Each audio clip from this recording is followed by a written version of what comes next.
নমস্কার। আমাদের রাজ্যে ভবিষ্যৎ নিয়ে ভাবার সময় এসেছে। ভোট দেওয়ার আগে একবার ঠান্ডা মাথায় এই পরিসংখ্যানগুলো দেখুন। ১৯৫১ সালে পূর্ব পাকিস্তানে হিন্দু জনসংখ্যা ছিল ২২%। আজ কমে দাঁড়িয়েছে মাত্র ৪%।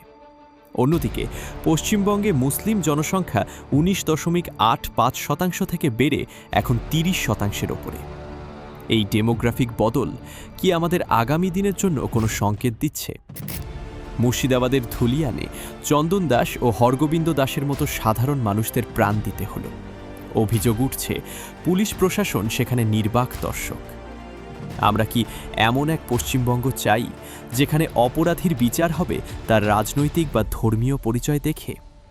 না, আমরা চাই প্রশাসনিক নিরপেক্ষতা, যেখানে অপরাধই হবে বিচারের একমাত্র মাপকাঠি। আমরা আমাদের কন্যাদের নিরাপত্তা চাই। অভয়া আর ফিরে আসবে না, কিন্তু আপনার ঘরের অভয়া কি সুরক্ষিত? নিয়োগ থেকে ত্রাণ বিলি, সর্বত্র স্বচ্ছতা জরুরি। দুর্নীতির শিকড় উপরে ফেলতেই হবে।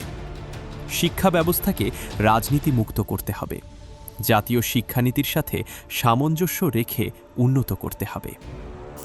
আমাদের রাজ্যের স্বাস্থ্য ব্যবস্থার বেহাল দশা। সুপার স্পেশালিটি বিল্ডিং আছে, কিন্তু বিশেষজ্ঞ ডাক্তার নেই।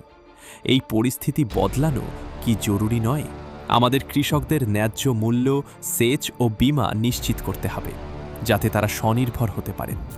আর কতদিন বাংলার যুবকদের কাজের খোঁজে অন্য রাজ্যে যেতে হবে? আমরা চাই শিল্পবান্ধব পরিবেশ, এমএসএমইর উন্নয়ন, যাতে আমাদের পরিযায়ী শ্রমিকেরা ঘরে ফিরতে পারেন। এবারের ভোট কেবল সরকার গড়ার নয়, এ লড়াই শোষণ বনাম উন্নয়নের, তোষণবাদ বনাম হিন্দুত্বের।